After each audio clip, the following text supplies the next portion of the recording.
오늘 제목 말씀 함께 읽겠습니다. 시작. 새 출발에 담긴 비밀. 우리 한 번 더 읽을까요? 시작. 새 출발에 담긴 비밀. 열왕기상 19장 19절 말씀입니다. 우리 한 절인데요. 한글과 영어로 동시에 함께 읽겠습니다. 시작. 엘리야가 거기서 떠나 사밧의 아들 엘리사를 만나니 저가 12결이 소를 앞세우고 밭을 가는데 자기는 12째 결이와 함께 있더라. 엘리야가 그리로 건너가서 겉옷을 그의 위에 던졌더니 아멘. 지난 금요 예배 때 나눴던 오늘 본문 앞 구절 그리고 오늘 본문 이 19절 말씀을 보면 사실 장면이 연결되지 않습니다. 갑자기 다른 장면으로 갑자기 바뀌어요. 분위기가 전혀 다르고 내용이 연결이 안 돼요. 뭔가 이 앞에 18절 말씀이 마무리가 되지 않고 어떤 설명도 없고 갑자기 19절로 그냥 넘어가 버리는 거예요. 그래서 단절이 느껴질 정도예요. 흐름이 그냥 단절된 것처럼 보여요. 그러나 사실 흐름이 단절된 것은 아니죠.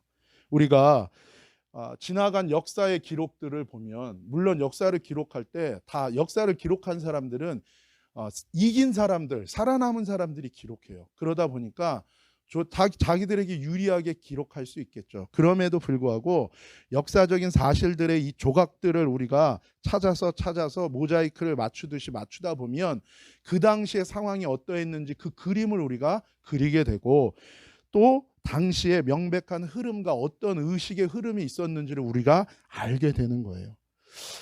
오늘 본문에도 보면 똑같은 겁니다. 이 18절과 19절에 이런 단절처럼 갑자기 장면이 바뀌는 것 같지만 우리가 보게 된 것처럼 이 엘리야를 하나님께서 다 무너졌어요. 믿음이 다 무너졌어요. 그리고 길을 잃었어요. 그리고 죽기를 구했더니 엘리야를 하나님이 이 다시금 자신의 선조들의 믿음의 선조들이 시작했던 하나님이 출발시키셨던 호렙산까지 데려오셔서 거기서 지진, 불, 천둥 이런 것들을 일으키면서 하나님이 완전히 그의 혼을 빼놓습니다.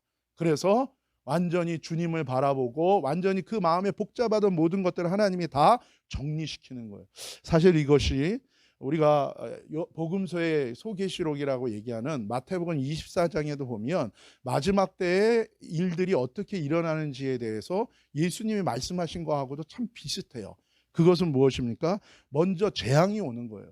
자연재해를 통해서 세상이 흔들리는 거예요. 사실 여러분 세상의 시스템이 한순간에 무너지리라고 누가 생각을 했겠어요. 그렇죠? 세계적인 이 글로벌 시스템. 그러나 흔들릴 수 있는 거예요. 하나님이 이런 팬데믹이라는 게 뭐예요? 글로벌한 사건이라는 거죠. 글로벌한 일이 어느 지역 한 지역에 특정한 곳에서 일어나는 게 아니라 글로벌하게 지구 전체가 영향을 받는 사건이 일어난다는 거예요. 이런 일들을 통해서 하나님은 흔드는 거예요.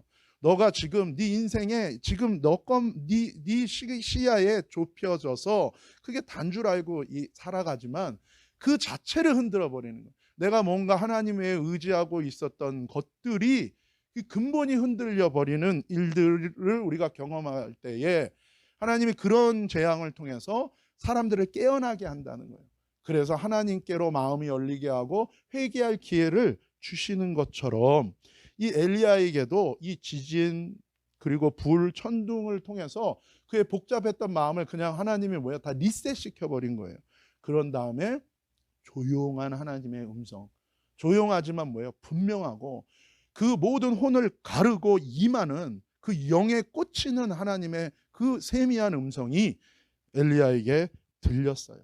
그것을 통해서 엘리야의 마음이 어떻게 된 겁니까? 완전히 새로워진 거예요. 완전히 뒤바뀐 것입니다. 그런 후에 이제 19절에 엘리야가 거기서 떠나는 거예요. 18절까지 이후에 엘리야의 의식에 어떤 내면의 변화가 있는지를 굳이 설명을 하고 있지는 않지만 이 사건들을 통해서 엘리야의 마음이 완전히 리셋된 거예요. 완전히 새로워진 거예요. 그래서 새 출발을 하게 된 것을 보게 돼요. 언뜻 보면 그냥 이 외면적으로 보면 그냥 그 사람이 믿음이 무너지고 믿음이 사라지고 믿음이 없는 모습 그냥 또 밖에 보면 갑자기 믿음이 세워지고 믿음이 생기고 믿음이 굳건해지고 믿음으로 사는 모습만 보일 뿐이지만, 사실 이런 믿음의 열매와 이런 믿음의 결과와 이런 믿음의 태도와 믿음의 자세와 믿음으로 인한 이 선택의 이 모습 내면에는 하나님으로 인한 돌이킴의 변화, 이 회개의 사건이 반드시 있다는 것입니다. 하나님의 가장 큰 은혜는 무엇인가? 내 생각과 마음과 내 내면을 완전히 리셋시키는 회개의 은혜를 주시는 것이 가장 큰 은혜예요. 똑같은 세상이에요. 똑같은 하늘이에요. 그런데 뭐예요? 다르게 보이기 시작하는 거예요. 그리고 악하게 보던 것이 선하게 보이고, 이것이 내면에 분명한 하나님 주시는 이 은혜, 이 회개의 은혜인 것입니다. 어제 그 금요일 나눈 말씀처럼 여호와 하나님의 말씀, 진리, 그리고 하나님의 마음과 뜻이 담긴 이 토라의 원리는 항상 뭐예요? 심판과 구원이 동시에 존재하는 거예요. 그래서 여러분, 이런 팬데믹은 분명히 삶의 위기고 또 징계일 수도 있고 심판일 수도 있지만, 그것은 또한 뭐라는 거예요? 엄청난 하나님의 구원의 역사가 또한 담겨져 있다는 거. 우리가 항상 이 두 가지가 같이 있는 것을 기억해야 돼요. 마찬가지로 이 믿음의 역사, 구원에 이르는 믿음의 역사, 거듭난 새 생명의 이 믿음의 역사, 얘는 반드시 무엇입니까? 여호와께로 그 마음과 생각과 가치관과 세계관이 완전히 돌이키고 뒤집히고 새로 태어나는 새 생명의 회개가 반드시 있다는 거예요. 믿음과 회개는 그래서 같이 가는 것입니다. 심판과 구원이 같이 있듯이 이것도 진리인 것입니다. 그래서 예수님의 첫 번째 설교, 예수님의 첫 번째 복음 메시지, 첫 번째 하나님 나라 복음 메시지에는 뭐예요? 이 회개와 믿음이 동시에 나오고 회개가 먼저 나오는 거예요. 마가복음 1장 14절 15절 다시 한번 읽읍시다. 시작.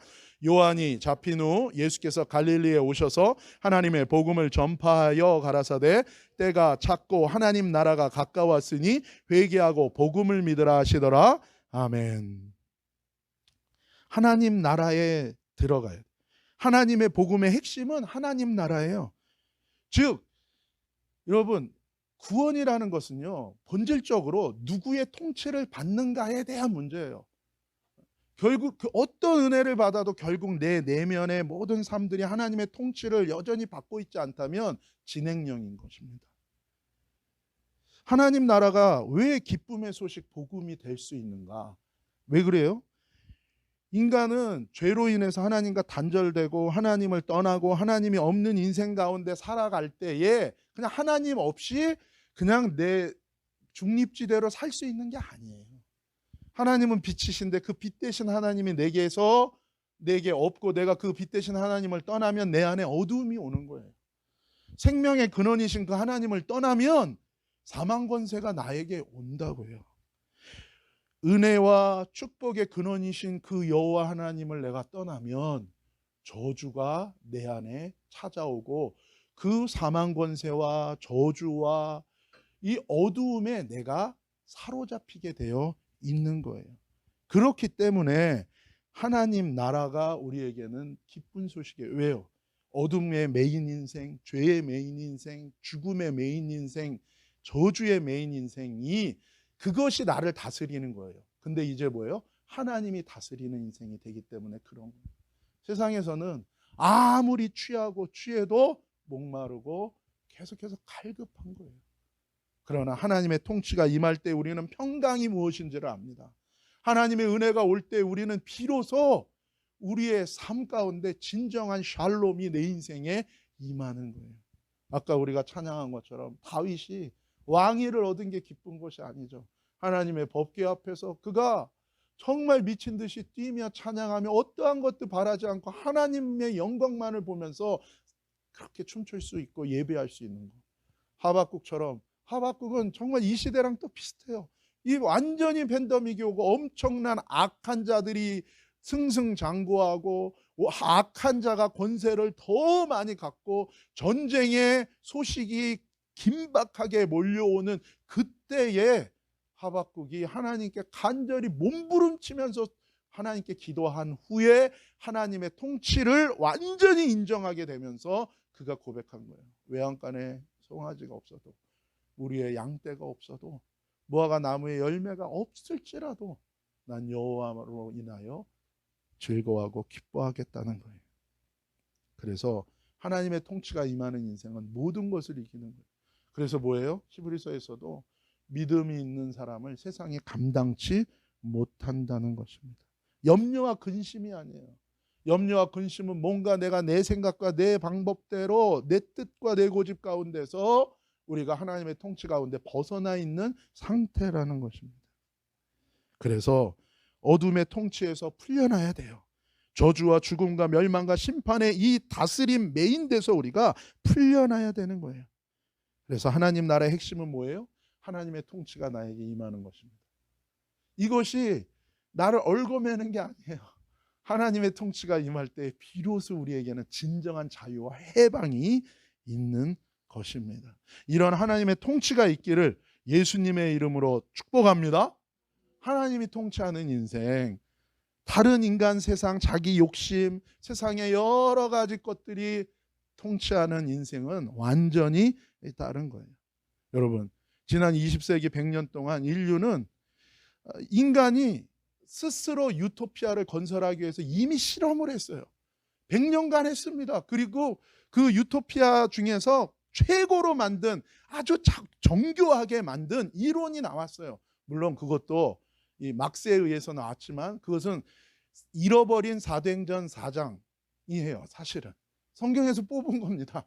이 막스는 또 유대인이었죠.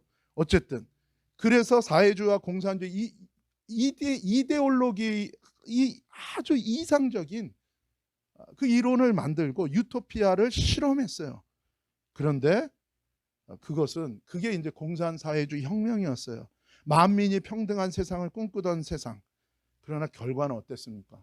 정말요, 얼마나 여러분 그게 참 흥분되고, 그렇죠? 세상을 바꿀 수 있는.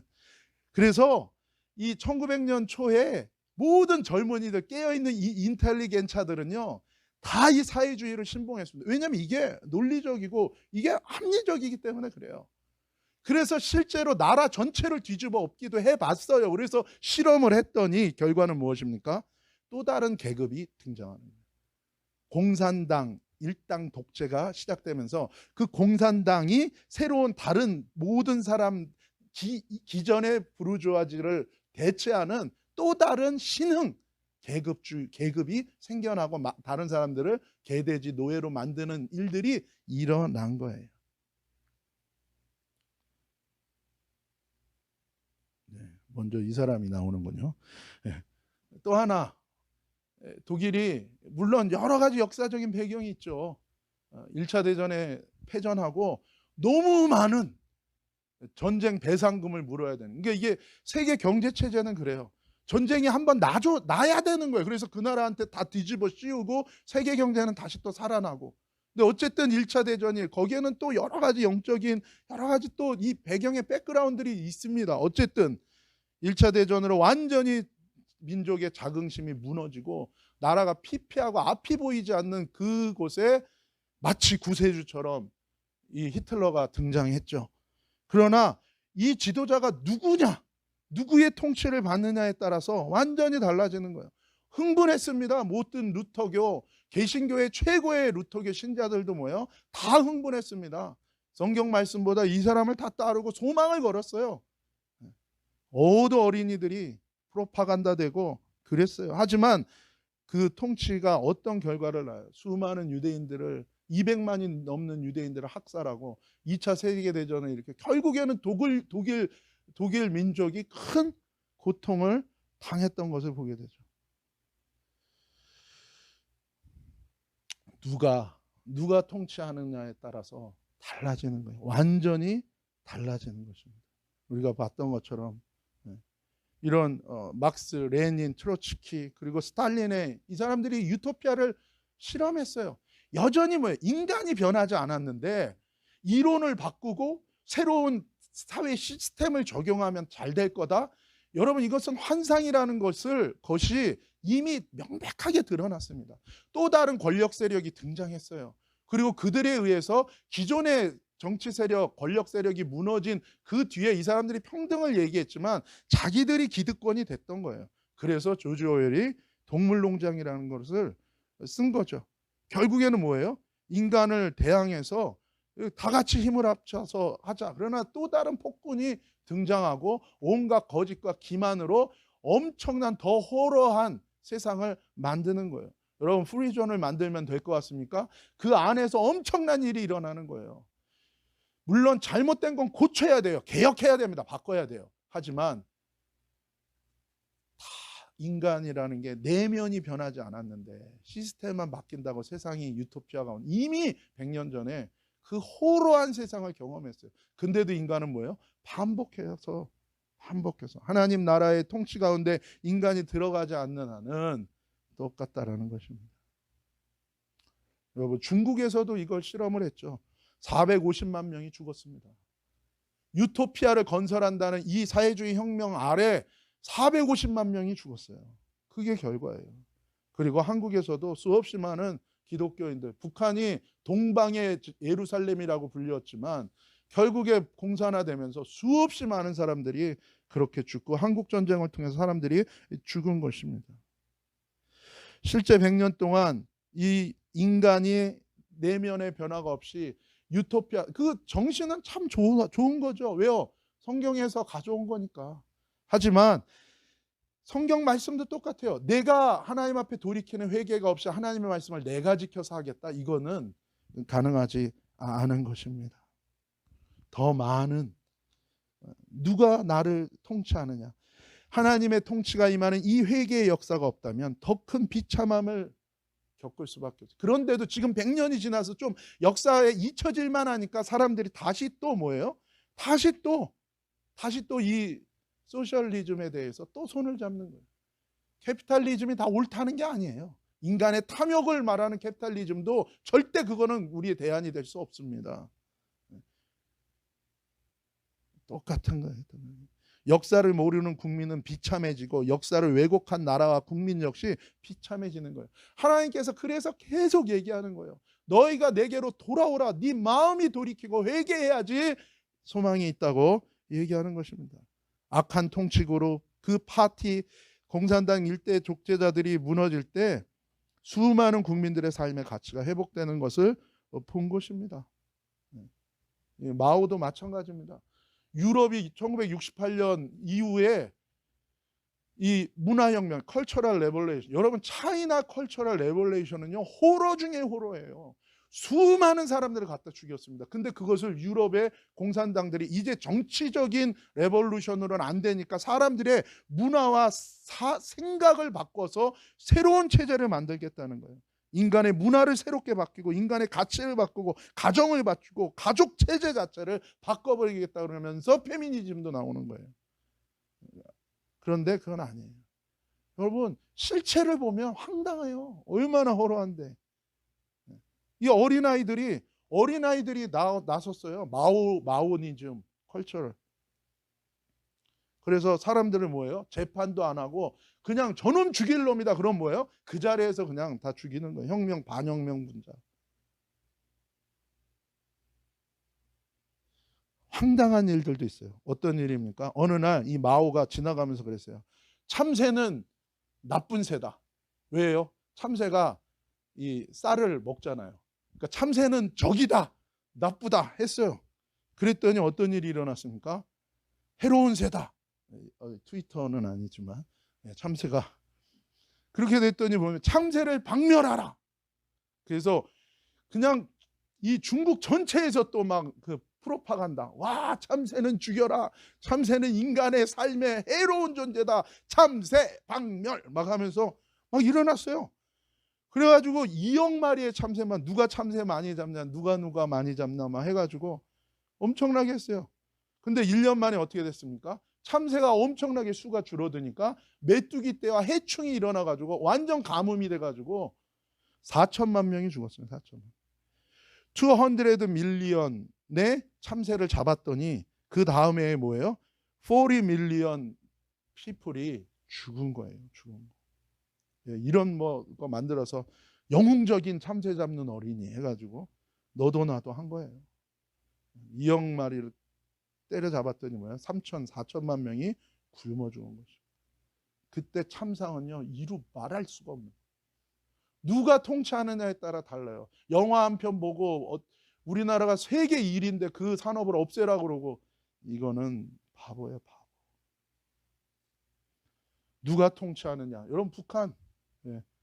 누가 통치하느냐? 여러분, 저는 북한, 저희 그 아버지가 이북 출신이시죠.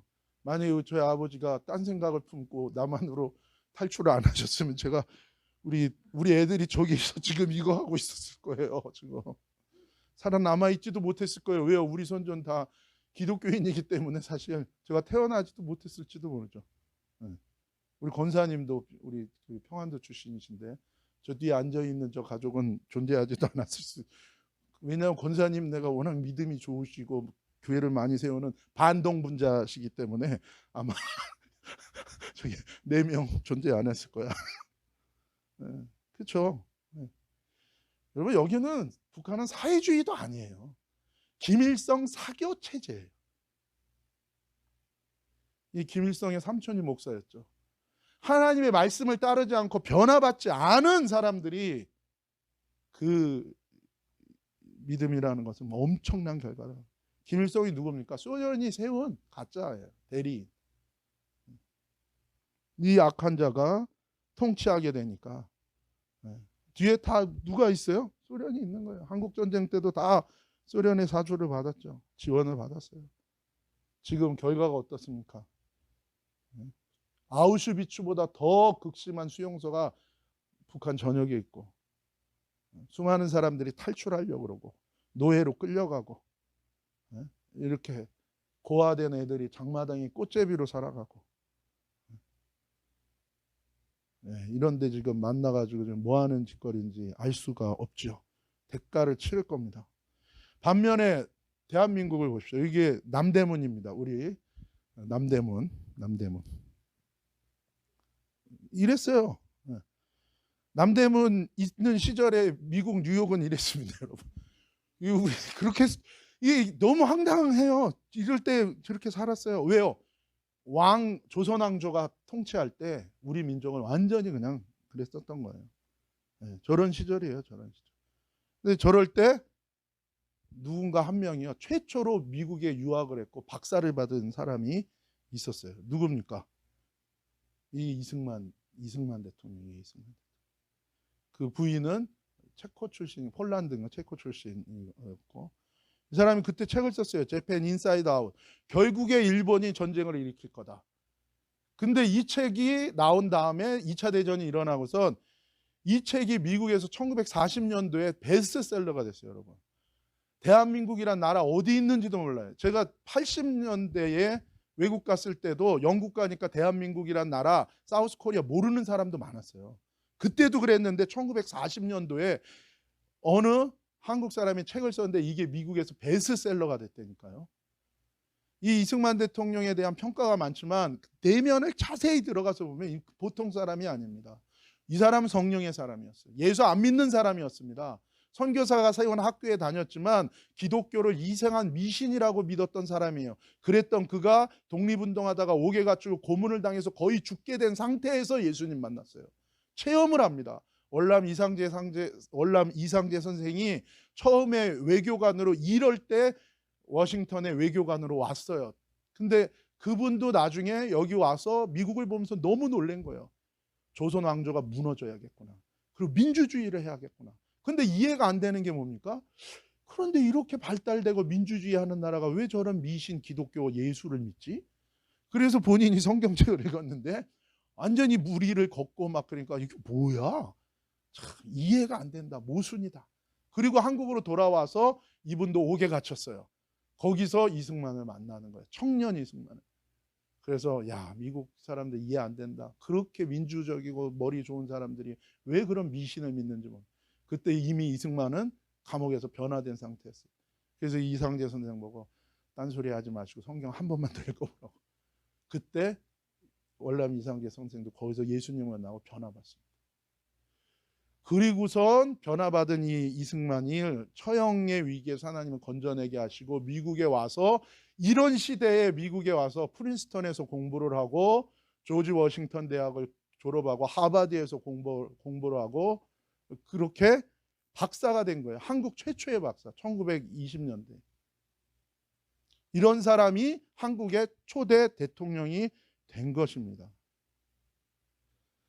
미국의 정치인들이 이 사람 만나는 거 아주 싫어했어요. 왜요? 너무너무 똑똑한 거예요. 그 똑똑함과 지혜는 딴 데서 온 것이 아니라 하나님께서 오는 지혜가 있었어요. 왜냐하면 분명히 만나면 뭐예요? 말려요. 네고시에이션 하면 말려. 그래서 원래 하나도 안 주려고 만났는데 뭐예요? 다 주고 보너스로 몇 개 더 주고 나오는 거예요. 그래서 미국 대통령도 만나고 싶어 하지 않을 정도로 이런 지도자가 있었어요. 명함이 있지만. 그리고 뭐예요? 당시에 한국이라는 나라 누가 압니까? 뉴욕에서 이런 퍼레이드를 해줬어요. 퍼레이드. 당시에 걸출한 한 명의 지도자가 누가 통치하느냐, 누가 리더였냐에 따라서 나라 민족도 바뀌고. 대한민국이 그냥 생긴 거 아닙니다. 대한민국이 처음에 국회를 구성하고 시작할 때도 뭐예요? 이승만 대통령, 여기 목사님이 한 분 있었어요. 목사님의 기도로 시작했어요. 대한민국이. 그냥 된 게 아닙니다. 데모에서 된 게 아니에요. 또 한 명의 이승만 대통령. 왜냐하면 미 군정이 당시에 조사를 했는데 남한의 70%가 사람들은 뭐예요? 공산주의를 찬성했어요. 만약에 그렇게 공산주의하고 김일성에 의해서 장악됐다면 망했을 거예요. 누가 통치하느냐에 따라서 정말 달라지는 것입니다. 또 한 명은 박정희 대통령. 물론 이 사람 군사구태타 했고 명함이 있죠. 하지만 이런 지도자는 없어요. 왜요? 여러분, 똑같은 시대에 필리핀이 있어요. 필리핀은요, 한국이랑 비교할 수 없을 정도로 잘 살았습니다. 60년대. 그런데 거기에는 마르크스일 거예요. 그 대통령이 들어와서 이멜다. 엄청나게 부정 축제만 했어요. 이분은 경제 발전했습니다. 그랬을 때 20년, 30년이 지나니까 필리핀은 완전히 주저앉았는데 대한민국은 올라선 거예요.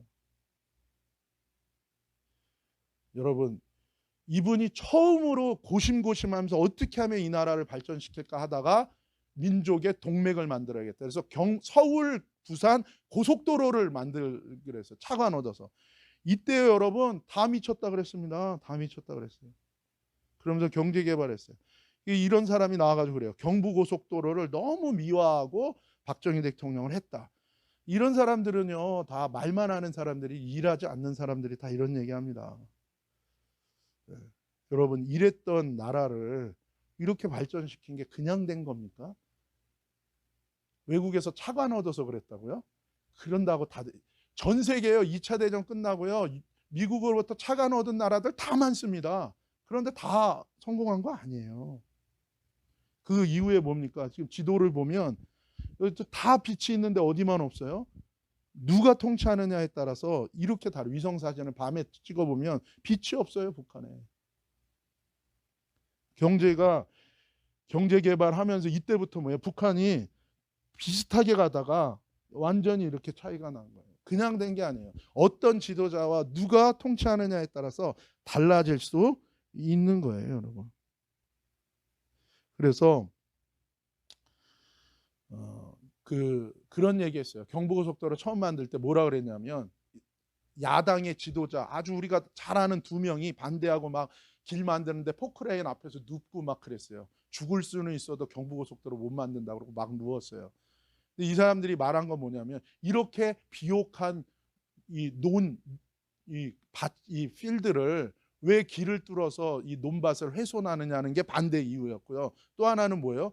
그렇게 길 뚫는 이유가 부자들 서울에서 부산 놀러 가기 편하게 하려고 길 만드는 거 아니냐고 데모한 거예요. 그러니까 이 생각이, 보는 눈이 반대를 위한 반대만 하는 거예요. 반대를 위한 반대. 그렇지 않습니다, 여러분. 그래서 누가 통치하느냐에 따라서 나라와 민족도 달라지는 것입니다, 여러분. 내 인생을 무엇이 통치하게 하느냐가 내 인생의 새로운 출발이 될 수 있는 거예요. 고린도후서 5장 17절입니다. 한번 같이 읽읍시다. 시작. 그런즉 누구든지 그리스도 안에 있으면 새로운 피조물이라 이전 것은 지나갔으니 보라 새 것이 되었다. 여러분 구원이라는 것, 신앙생활이라는 거는요, 그냥 교회 왔다 내가 평안을 얻고 내가 내 인생의 유익을 얻고 수호신 프로텍터를 위해서 나를 위해서 하나님을 내가 필요하고 이거 아니면 그런 신앙생활은요 아직 출발도 안 한 거고요. 진짜 중요한 하나님이 주는 정말 축복을 아직 못 누리는 거예요. 진짜 하나님이 주는 이 믿음의 축복은 무엇입니까? 하나님이 내 인생을 바꿔놓는 겁니다. 하나님의 통치예요. 그래서 여러분 하나님 없는 인생이 아니라 하나님의 통치가 임하는 인생 되기를 예수님의 이름으로 축복합니다. 하나님이 엘리야에게 이거 보여준 거예요. 내가 너 아무것도 안 보이지. 그러나 여전히 내가 세상을 심판하고 여전히 내가 구원하고 있어. 내가 심판할 거야. 내가 구원할 거야. 다시금 나를 바라보고 일어나라는 거예요. 사랑하는 여러분, 생각하지 못했던 많은 일들이 일어날 수 있습니다. 그때 여러분 두려워하지 말고 여러분 쓰러지지 마시고 주님을 바라보시기를 예수님의 이름으로 축복합니다. 어차피 여기까지 온 거 하나님 은혜로 왔잖아요. 우리. 그렇죠? 다시 주님을 바라보시고 나아갈 때 하나님이 역사하실 줄로 믿습니다. 예. 여러분 처음에 저희 집에 전화기가 왔을 때요 깜짝 놀랐어요. 왜냐하면 아무것도 없어요. 전화기인데 하고 이렇게 하면 상대방이 전화를 받는 거예요. 소리가 들려요. 누가 들어있나 진짜 너무너무 놀랐습니다. 그렇죠. 당시에는 뭐예요? 전화기가 공중전화니까 막 줄 서고 조금 길게 통하면 뒤에서 기다리다 어떻게 합니까? 막 전화기 부스 때리고 막 난리 이런 시절이 있었죠. 그리고 처음에 그다음에 이제 전화기가 나올 때는 셀폰이 거의 무전기 수준으로 저것도 너무 신기해. 와 어떻게 전화기를 들고 다니면 선이 없네. 예. 그러다 삐삐가 나왔어요. 그래서 사모님이 저한테 삐삐하면 얼른 빨리 전화해야 되니까 막 찾아다니 삐삐삐삐삐삐 얼마나 신기했던지. 그리고서는 폴더폰이 나왔는데 모토로라가 꿈이죠. 저거 하나 가져봤으면. 야 너무 신기한 거예요. 이만한 전화기에서 조그매진 거예요. 얼마나 저거 참. 그러다가 스마트폰이 나오니까 아니 그림이 나오네. 그러니까 그때 제가 그 온누리교회 그 서울대에서 그 셀폰 전파 이거 보내는 속도 이거 연구하는 분이 있었어요. 그 정민호 간사님이라고. 근데 이분이 저한테 그때 이분이 서울대 대학원생이었어요. 되게 똑똑해요. 학력고사 1등 한 사람이에요. 근데 기도를 그렇게 많이 거듭나가지고. 그래서 항상 이분이 반포 살았는데 온누리교회가 이 동작대교 건너오면 있잖아요. 홀로 거기를 말도 안 해요. 그냥 서 걸어. 근데 이분이 이제 저랑 같이 얘기를 많이 했는데 이분이 저한테 그랬어요. 전도사님 이제 곧 엄청나게 이 전화기로 화면을 보내는 시대가 올 겁니다. 그래서 제가 연구를 많이 하시는 것까지는 좋지만 조금 너무 앞서가시네. 내가 속으로 그랬어요. 근데 지금 뭐예요? 이게 다 된 거예요. 그래서 그때 생각하면 야 진짜 대단하다. 여러분 이게 우리 인생에 이렇게 새롭게 된다는 게 되게 놀라워요. 전혀 이전 것과는 뭐예요? 완전히 달라지는 거예요. 예수님이 내 인생에 오면요 그렇게 달라져요. 다 죽을 것 같고 내 인생이 이 벼랑 끝에 서 있고 나는 다 끝났다가 생각하는 그때라도 여러분 포기하지 마세요. 어쩌면 여러분이 아직도 뭔가 여러분이 쓸 수 있는 카드가 있고 아직도 여러분이 뭔가 할 수 있는 방법이 남아있기 때문에 여러분이 하나님을 의지하지 못할 수도 있습니다. 그런데 우리가 살다 보면 내 인생의 벼랑 끝에 설 때가 있어요. 더 이상 날 도와줄 사람도 없고 이 상황을 내가 돌파할 수도 없을 때 그때는 진짜 하나님밖에 없잖아요. 그때 포기하지 말라는 거예요. 그때라도 여러분. 왜요? 그때야말로 진짜 하나님이 내 인생을 통치하시는 것을 우리가 경험할 수 있기 때문에. 그래서 여러분 진짜 새로워지는 것은 무엇입니까? 내 인생에 새로워지는 것은 하나님이 내 인생에 오셔서 나를 통치하고 내가 그분께 내 인생의 통치를 맡기기 시작할 때 일어난다는 거예요. 제가 아는 어떤 사람이 있습니다. 이 사람도 저렇게 밝게 웃고는 있지만 상당히 꿀꿀한 인생을 사는 사람이었어요. 유치원을 다녔지만 그의 고민은 깊어져만 갔습니다. 아령을 들어보지만 그러나 방황이 끝나지를 않는 거예요. 죽고 싶었어요. 자살을 생각할 정도로. 웃고 있지만 여전히 힘든 인생. 그러다가 그 옆에 있는 친구가 예수님을 전해준 거예요. 그리고 주님이 역사하셨어요. 그래서 회개하고 주님의 통치를 받기 시작했어요. 그리고 이 사람 변화받았습니다. 신학교에 갔고, 참고로 저 주황색은 지금 신도봉교회 담임 목사입니다. 둘은 많이 늙었을 겁니다. 이 사람은 주님의 복음을 전하러 싸돌아다니기 시작했고, 이집트 저 과일 가게 아저씨입니다. 그리고 캠퍼스에 와서 복음도 전하고, 여기저기 대만에 가서 기도도 하고, 스위스 가서 복음도 전하고, 이렇게 하나님이 통치하실 때 놀라운 변화가 일어나는 거예요. 여러분, 우리가 읽은 이 본문은 누가 쓴 거예요? 하나님이 누구를 통해서 적게 하셨어요? 사도 바울. 사도 바울이 누구였습니까? 그는 예수 믿는 사람들은 잘못됐다고 생각했어요. 광신도다라고 생각했어요. 그리고 사회의 암적인 존재라고 생각해서 없애버려야 된다고 생각했어요. 그래서 다마스커스로 죽이러 가다가 거기서 예수님을 만나고, 그는 어떻게 됩니까? 아라비아 광야로 갑니다. 철저하게 잊혀져요. 거기서 그는 철저하게 하나님의 말씀 앞에서 회개하고 돌이키는 놀라운 은혜를 경험한 후에 그는 주님의 통치를 받으며 평생 주님의 사람으로 살았어요. 그래서 역사가 토인비는 그런 얘기했잖아요. 바울이 탄 배가, 바울이 원래는 아시아 쪽으로 가려고 그랬어요. 복음을 전하러. 근데 그 배가 유럽으로 하나님의 인도함을 받아서 계속 길이 막히다가 하나님의 그 환상과 꿈을 꾸고 그 배를 타고 유럽으로 복음을 전하러 가는 배가 갔을 때 역사가 바뀌었다 그랬어요. 여러분, 우리 인생은 새로워지는 것입니다. 여러분, 우리는 다 부족해요. 그래도 뭔가 우리 부모님들이 하나님의 통치를 받았기에 지금 온 거예요. 저와 여러분이 주님 안에서 새로워져야 되는 거예요. 어른들도 마찬가지입니다. 저와 여러분도 그 첫사랑의 기쁨을 회복해야 돼요. 다시금 세상과 하나님을 둘 다 붙들고 염려하고 걱정하고 타협하고 죄짓는 자리에서, 내가 주인 되고 방황하고 혼란스러워하는 그 자리에서 떠나 회개와 믿음과 순종과 담대함을 회복하시기를 예수님의 이름으로 축복합니다. 우리 다시 한번 우리 이 말씀 구절 한번 더 보기 전에 변화를 겪은 한 명의 또 우리 영상을 같이 좀 잠깐 보겠습니다.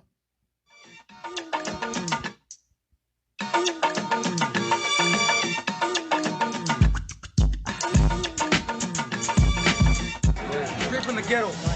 Okay, so here we're gonna go for $20. All right, what's up? Okay, I gotta get my 20. All right.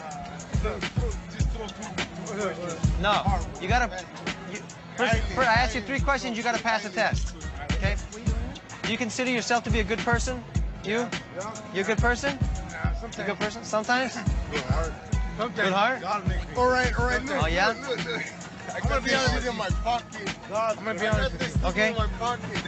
I'm good and bad. Good and bad. Okay. What's he got here? Truth and faith. Truth and faith. Oh, that's okay. So, can I ask you 3 questions to see if that's true? Yeah. Okay. You know the 10 Commandments, right? Yeah. Los 10 Commandments. Ten Commandments? Oh yeah. Okay. 10 Commandments. Hello. Have you ever lied? Yeah. Yeah. Okay. What does that make you? A liar. Have you ever stolen something? Yeah. What does that make you? Bad person, thief. Like I told you. What is it? Like I told you. I see. Like I told you, I'm not good. No, that's good. You're being honest. No, that's good. That's good. So if you've stolen, what does that make you? Religion or what? Thief? Thief. Here's the one that got me. I'll be honest. Here's the one that got me. Hey, hang on. Let him hear. And Jesus said, you heard it that it was said, do not commit adultery. Right. But I say to you, Jesus said, whoever looks at a woman to lust after her. Wait a little time. Oh, yeah? Yeah. Little I can show you in Matthew chapter 5. It says, you have heard it said by... Did not say that. I'll show you in my Bible. Never say he's talking to me. Hold on. Okay?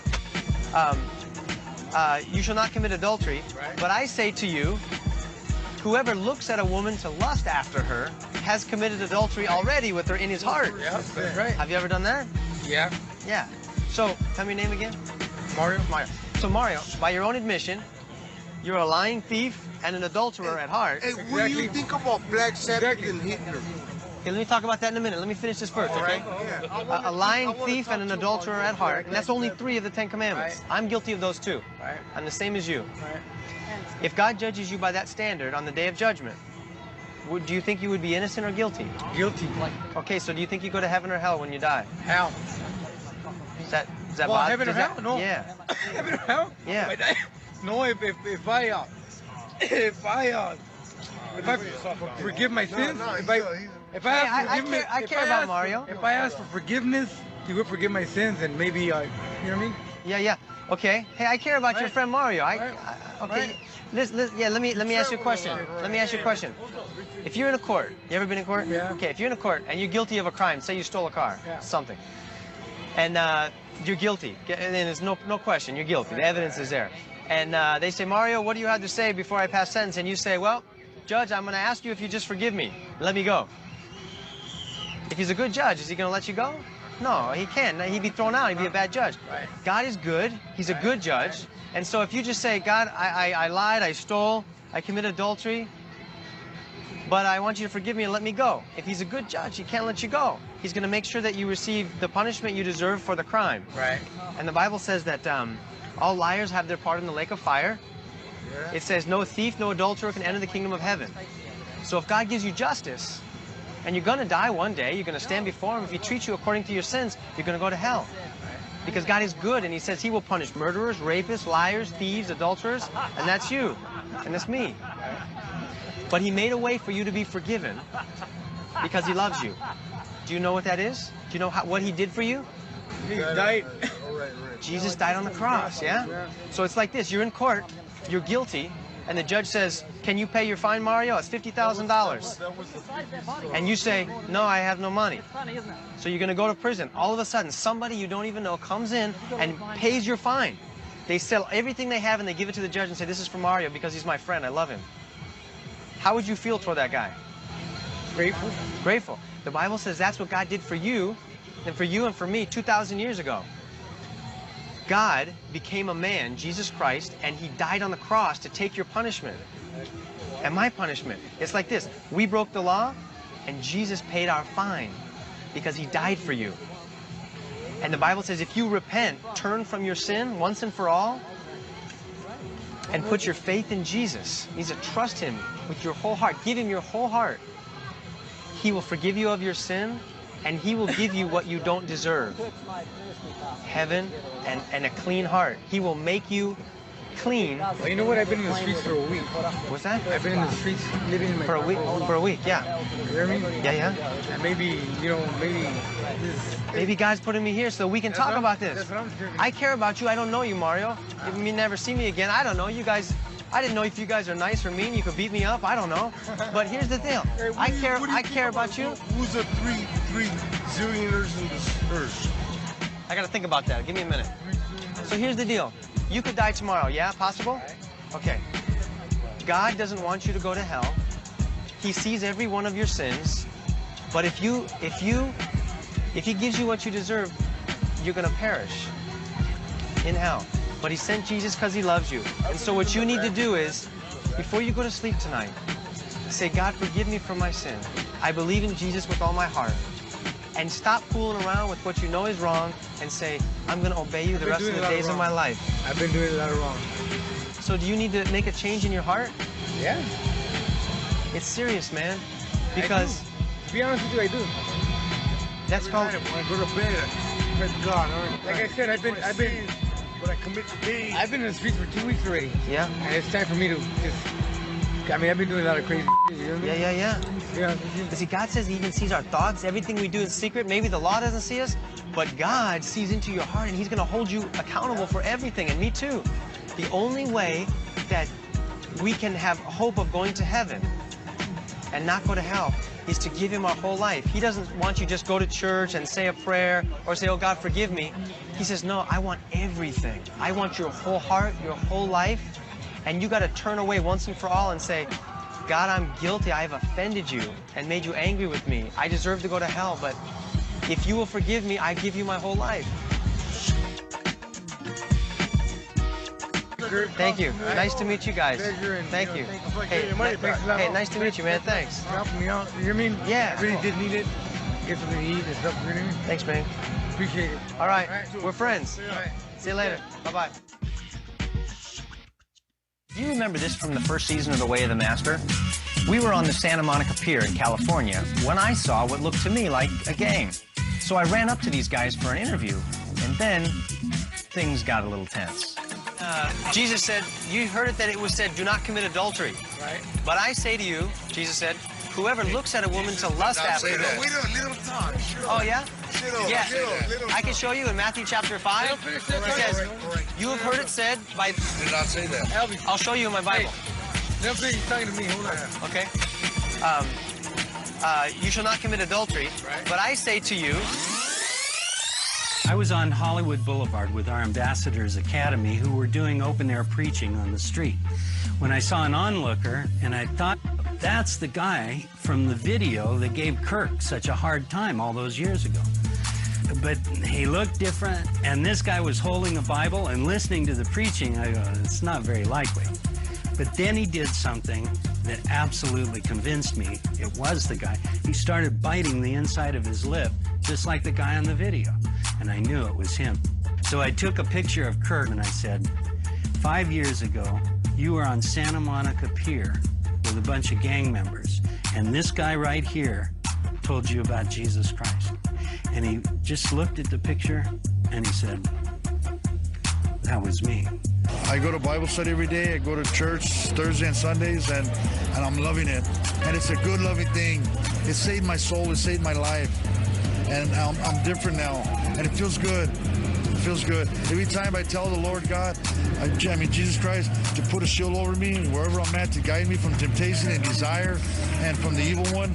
He always guides me home in the right direction. You know what I'm talking? I'm not going sideways no more or falling on my face no more. That's wonderful. Life is beautiful. 5 years ago, this guy was saying Jesus did not say that. And today, he was testifying to the things that Jesus had done in his life. It took some time, but God saved him.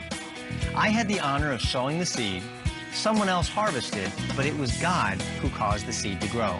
As the Bible says, he that sows is nothing, he that reaps is nothing, but it's God who gives the increase. 다시 한번 읽읍시다. 시작. 그런즉 누구든지 그리스도에 있으면 새로운 피조물이라 이전 것은 지나갔으니 보라 새 것이 되었도다. 팬데믹 시대에 엘리야에게 임한 이 새로운 출발, 이 새로운 하나님의 나라의 통치를 위한 이 회개와 믿음의 역사가 또 다른 21세기 팬데믹 시대 속에 살아가는 저와 여러분의 인생을 향한 하나님의 새로운 출발이 되기를 예수님의 이름으로 축복합니다. 기도하겠습니다. 하나님 감사합니다. 하나님 우리 인생이 무엇이 간데 하나님 우리를 포기하지 않으시고 계속해서 붙드시고 말씀하시고 인도하여 주시는지요. 오 주님, 주님 앞에 돌이키기를 원합니다. 아버지 하나님 다시금 결단하며 주의 얼굴 구하며 주님 앞에 돌이켜 회개합니다. 하나님 우리를 붙드시고 인도하여 주옵소서. 상한 갈 때도 꺾지 않으시고 꺼져가는 등불도 끄지 않으시는 주님, 하나님 앞에 우리가 내세울 것이 아무것도 없습니다. 모든 것이 은혜이기에 회개합니다. 깨닫게 하여 주옵소서. 역사하여 주시고 주님 안에서 새로운 하나님의 통치 가운데 평강을 누리며 새로운 가치 있는 인생을 살게 하여 주옵소서. 낙담하지 않게 하시고 어떤 상황 가운데서라도 다시금 주님 바라보고 일어서게 하여 주옵소서. 거룩하신 예수님의 이름으로 감사하며 기도 올리옵나이다. 아멘.